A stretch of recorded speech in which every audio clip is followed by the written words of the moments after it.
In today's video, I'm going to teach you how to change your phone number in QuickBooks Online. Whether you're updating your contact information for business reasons, or simply because you've switched your number, this simple process is quick and easy to follow. So let's jump right into it.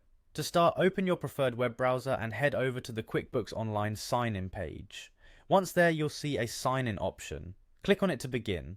This will take you to the login page where you can enter your credentials. If you haven't logged into QuickBooks before or this is a new session, make sure you have your username and password handy. Next, choose QuickBooks Online from the options available. This ensures you're accessing the correct platform for your needs. It's important to select QuickBooks Online, as different platforms might have varied settings and interfaces. Once you've selected it, go ahead and enter your credentials. This is your username or email and password. Once filled in, click on Continue. After signing in, you'll be directed to the home page.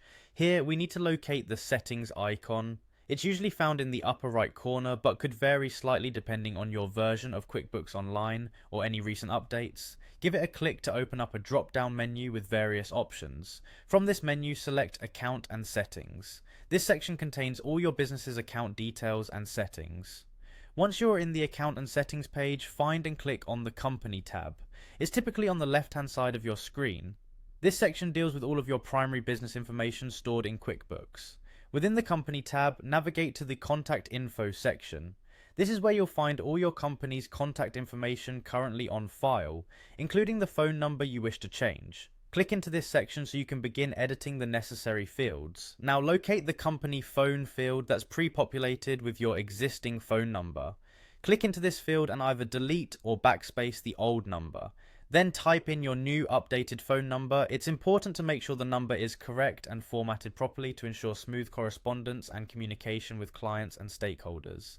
Finally, after you've entered your new phone number, scroll down slightly and click on the Save button. This action will save all the changes you've made to your company's contact information. Always double check that your changes have been reflected accurately, and there you have it. You've successfully updated your phone number in QuickBooks Online. Remember, keeping your contact information current is vital for maintaining seamless business communication. Thanks for watching, and be sure to check out our other tutorials for more helpful tips and guides.